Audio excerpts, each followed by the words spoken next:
Hello, I'm Nichole Eshbaugh. I am the Chief Business Development Officer here at Meridian. And as many of you know, my background is actually at a utility co-op where I was the Chief Technology Officer at a co-op in Texas for several years. And I'm here with two gentlemen, and we're going to talk about technology and utilities. So let me ask each of you to introduce yourselves. I'm Dennis McPhee, CEO and General Manager of Public Service Commission of Yazoo City. Been there 2 years and previously held a few roles at two different co-ops. My name's Charlie West. I'm the general manager of Lowell Light and Power. I've been there for just under 5 years now and had some experience at a number of other utilities. So let's talk about the role of technology at your utility and what does it play and how do you manage it? Is it priority number 1 or priority number 7? It's everything, and it's been somewhat of a challenge. We have some great employees, but they weren't well versed in technology. So I felt like it was my job to teach them to embrace technology, to use it as a tool, nothing to be afraid of. It's inevitable and it's unavoidable. And it kind of sets the tone for everything that we do. You really can't separate technology from even our core service of delivering electrons to our customers. There's technology that's foundational to so many different aspects of even just our core business. And then as you look at expanding your service or delivering more value to your customers, oftentimes technology has to play a pivotal role in delivering that value to customers. And as we look at strategic planning or what we want to do in the future, a lot of times technology is the starting point. It's the data collection. It's the piece of the piece of the puzzle that helps you make informed decisions. But then you roll through your problem solving process or where your visioning session, where you want to be. And the back end is oftentimes a technology-based solution. You really can't separate technology from what it is we do. A lot of times it's the starting point and it's the ending point of major strategic initiatives. And how do you do that? I mean, there's the cost of technology, right? Continually pushes up. How do you keep that in balance with the cost of technology, but also the affordability for our customers? Of course, there is balance. You do your homework. You network, you build off of each other, and you reach out to see what's working for this utility. Does it fit your size, your customer base, your demographics? You try it. I had a former GM, he used to say, we can always put this thing in reverse. I just say not to always jump in head first, but do your homework and your research and make sure there's value associated with what you're trying to do with technology. What's the end result? What does that look like for the customer, service, reliability, and all those things that go with it? I think you hit on the key words there, balance and value. That really has to be the lens that you really evaluate any new initiative. And obviously, like you mentioned, technology is such a foundational piece of what we do that you really have to take a step back and say, are we balancing affordability, reliability, service? And then really from an affordability perspective, that word means such a different thing to all of our customers. We serve a very diverse set of customers. So affordability is sometimes difficult if that's your target, because it's just a piece of the puzzle. It really comes down to what value can you deliver to your customers, and what role does technology play in that? And to your point, I think it's important just to take that balanced approach, not jump in head first, make sure that you're really doing things for the right reasons and that it's going to bring value to your customers. And I think, like you said, not only the right reasons and the affordability side, but also enhancing the customer experience in the new demanding age of the customers that we serve now. So kind of hit that, like what technology are you approaching in response? The access of information for the customer. So many times the customer would have an issue or they would need service and their point of contact was a CSR in the office. Well, they would have to track down the guys in the field, relay that information, and it bounced around to 2 or 3 different people. If we're able to give the guys technology that allows them to access information, send it back, when the CSRs are getting those calls and those interactions, they have that information readily available. That was a game changer. And also just having that one point of contact for the customer. They're big on that, and like you said, they want what they want now. Hmm. And you know, regardless how we feel about it, if we're able to do it, we have to try. We have to show up at their front door with what they want, because we're here to serve them. So I think just meeting their needs and the demand of it is only capable through technology. Yeah, I completely agree. We talk a lot about the pace of change in the industry, and a lot of times that conversation is focused on decarbonization goals or evolution of our power supply as a whole. But really, one of the other aspects is just customer expectations. There's so much data out there. We live in a world of the Internet of Things. Everything's connected, and as our customers understand what they have access to or what information's out there, it really starts to separate out your customer group quite a bit further. I think the bookends continue to get further and further away, in trying to meet our customers where they want to be met is so important, and technology plays such a pivotal role. We still have the customers that want to say, give me a paper bill, I'll write you a paper check, and I'll do it again next month. Yeah. That's kind of one bookend of things. The other is I don't want to talk to a human.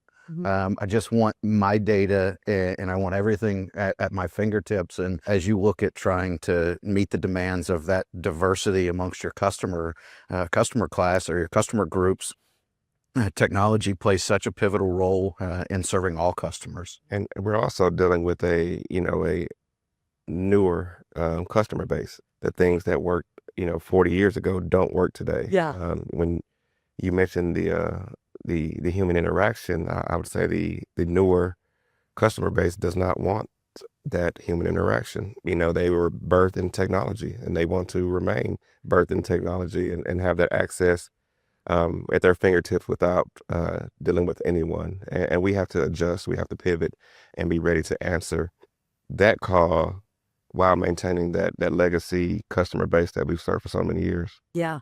Yeah. And what separates us from the big guys too, right, is that nice face-to-face that we can provide, but still streamlining just like the big guys, if not better. That's right. Yeah. Sure. Yeah. So we talked about customers pushing us and the way that customers push us into technology, but what about regulatory issues? How is a regulatory issue push you into a technology side, or what are you looking at? I would say data. Just having that data readily available when you are inquired about, certain compliance, regulatory issues, how far you can go, what are your safe limits, protecting the customer. That's number one. Making sure their information and their identities are protected. And we can't do that without data, which requires technology.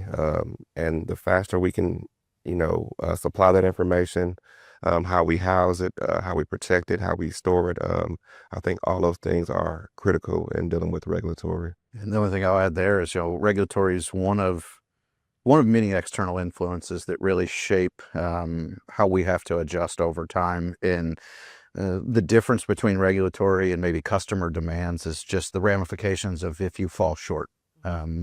So I think from a regulatory standpoint, the thing that we keep in kind of in focus is the idea that we have to continue to embrace industry best practices so that we're positioned, or we position ourselves in a way that when regulatory requirements come down, we have that data available, or we have the systems in place that we can conform to that regulatory requirement. So it really just, again, it's pace of change. Regulatory world's changing just as fast as the rest of the industry. So being nimble or agile and being able to pivot quickly in response to regulatory requirements is critical for our long-term success. And as we've talked about, the technology's intertwined in everything that we do. So have the technology in place, even if all the use cases or all the value streams aren't quite apparent. As soon as you get faced with a real challenging regulatory situation, those value streams become very apparent very quickly.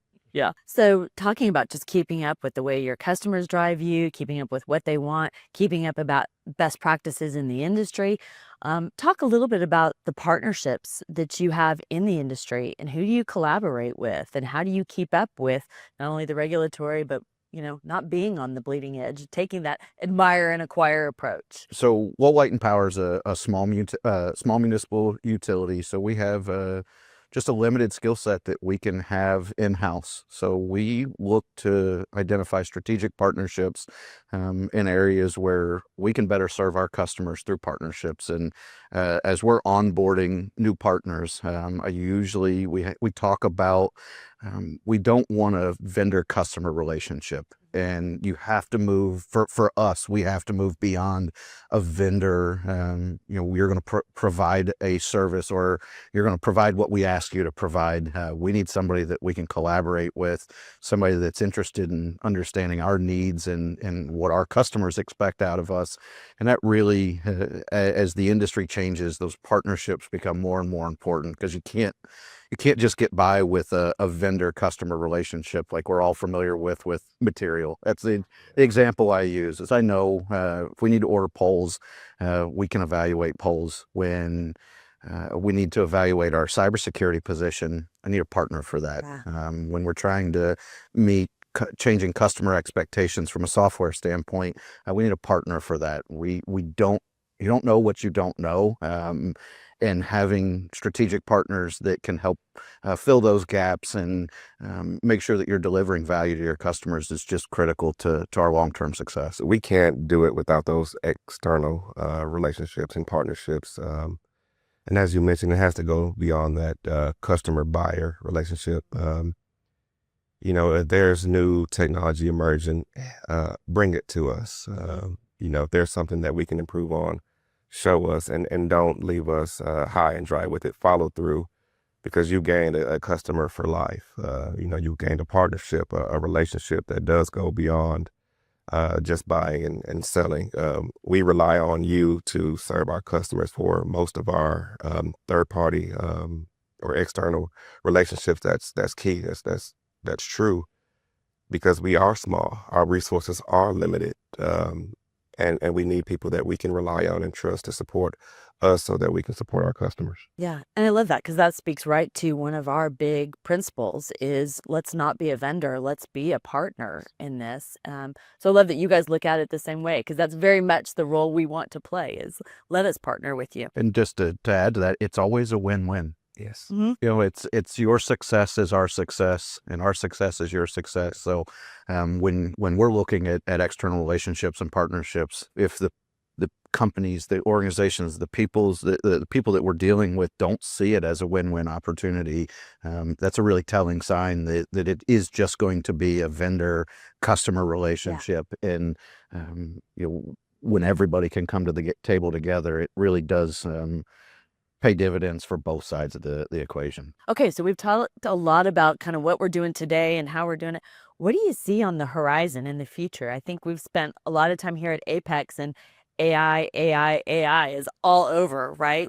Before I mention AI, I always want to narrow down back to the customer. Mm-hmm. And the faster our customers can access the information that we have, which is essentially their information, the better we'll be. And I think that's where we're headed in the future. That instant access to information, that real-time data that not only we use, but the customer can see and use. If they call in about an issue, they can see real-time where we are in that process. And that, I think that's going to be a game changer, and it's coming. AI is a tool. There's this I don't know, this chaotic mind frame around AI right now, but it is beneficial, and it can learn us, it can learn our customers, and help us better serve each other. And from a future standpoint, one of the things I think that's interesting is, so much of the industry was dictated from within the industry, where now the changes, so much more of outside of the industry is impacting us. So my answer is, the customer will determine a lot of that. And I think it's important because, Lowell Light & Power was formed in 1896. We've been around for a long time, and for the vast majority of that time, our customers have conformed to the services that we offer, the information that we have available for them. And for the first time, it's really that script's being flipped, and they're driving innovation. So while I may have an idea of where I think the future's going, as soon as I have an idea, it'll change, and that's good. That's what we want. Is we want to be responsive to our customers, and we don't want to take on technology solutions for the sake of taking on technology solutions. They need to be something our customers are asking for, and they need to deliver value to the customers. So, but again, the AI thing that's the future. We're getting to the point where we're getting over the realization that it doesn't replace people. The idea, and part of that is the fact that they call it artificial intelligence, and that creates a human element to it, when in reality it's going to be limited in what it can do, but there's tremendous opportunity to augment what people can do. And when you look at AI, there was kind of the over expectation, I would say, of what its capabilities are, but as we've started to realize exactly what the use cases are, how you can leverage AI, it's just going to expand the really value-driven use cases, where a lot of people's initial exposure to AI was something like a ChatGPT, or it's fun to write a prompt and see what a generative AI model produces. But now you're starting to see, medical applications that are more widely used, analytical applications. And when you put a human paired with that AI output, you really see some opportunity to provide meaningful value to your customers, and provide them access to that data quickly. Right. Raw data is great for us. Right. Customers don't want raw data. They want you to help tell them what that data means.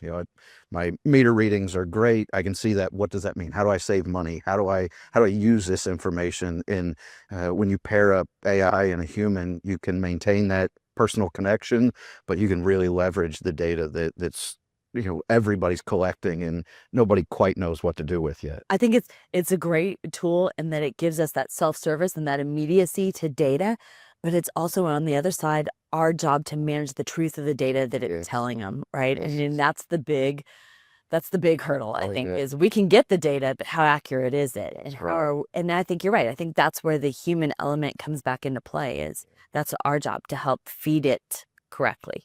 And you look at the possibility of AI and the future in terms of customer interactions. Your customers are calling for a handful of issues most of the time.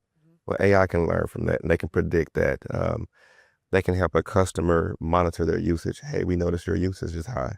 Maybe they get an alert that has an AI built-in response. We're doing these things as humans, as employees, as leaders of the utility, but that takes time, and you never will get rid of that human element. But just having something to support and better serve, I think, is definitely going to be a part of the future and technology. The other piece of the future is also the less exciting part. The threats that we face, the intelligence and the ability to leverage AI for malicious activities. Again, we play such an important role in our customers' eyes. We provide an essential service that they count on. So, as we look to the future, protecting ourselves, protecting our customers, the ability of technology to be leveraged to jeopardize the service that we provide to our customers is going to have to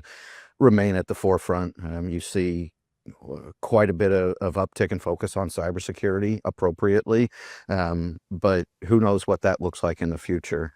They've ransomware as a service, and they're taking some of these business models and turning the tables a little bit and using them against us. And it's going to be a constant battle to stay ahead as much as you can, but it will just continue to play a bigger and bigger role as we move into the future, because it does jeopardize our ability to serve our customers and provide that value that's been so foundational to this conversation. So Yeah. Don't want to lose focus of that side. It's not nearly as exciting, but it's equally important, if not more important. Technology needs us as just as much as we need technology. We're seeing that with the growing demand, the energy shortages in the market. Yeah.